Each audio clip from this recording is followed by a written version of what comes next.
गुजरात के वजीर दाखिला अमित शाह को सोहराबुद्दीन शेख फर्जी एनकाउंटर केस में सीबीआई ने जुमेरात के दिन तलब किया, लेकिन वो पेश होने में नाकाम रहे और उनसे कहा गया कि वो पूछताछ के लिए जुमे के दिन हाजिर हों।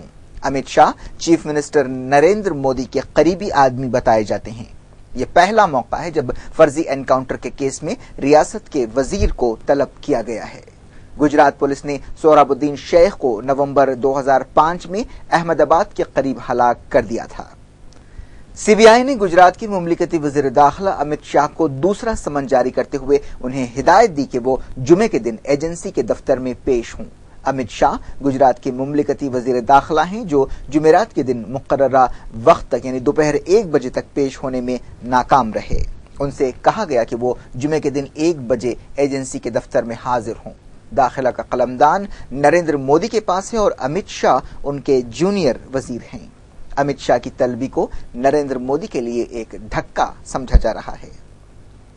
सोहराबुद्दीन को नवंबर 2005 में, जैसा कि हमने बताया, अहमदाबाद के करीब दहशतगर्द करार देकर एक फर्जी एनकाउंटर में जान से मार दिया गया था। सोहराबुद्दीन शेख पर नरेंद्र मोदी के कत्ल की साजिश रचने का इल्जाम लगाया गया था।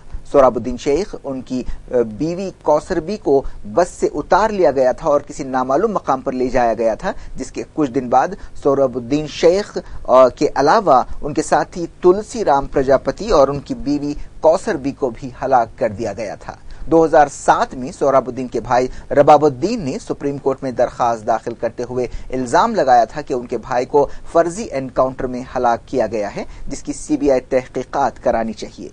मार्च 2007 में गुजरात हुकूमत ने सोहराबुद्दीन के एनकाउंटर को फर्जी मान लिया था और 24 अप्रैल को इस एनकाउंटर के सिलसिले में कई सीनियर आईपीएस ओहदेदारों, जिनमें डीजी वंजारा, राजकुमार पांडियन और एमएन दिनेश शामिल थे, उन्हें गिरफ्तार किया गया था। सीबीआई को ऐसे सबूत भी मिले हैं जिससे पता चलता है कि 26 नवंबर 2005 को जब सोहराबुद्दीन शेख का एनकाउंटर किया गया था तो मौजूदा वजीर दाखिला अमित शाह ने एनकाउंटर के जिम्मेदार पुलिस ओहदेदारों डीजी वंजारा, राजकुमार पांडियन और एमएन दिनेश से फोन पर बातचीत की थी।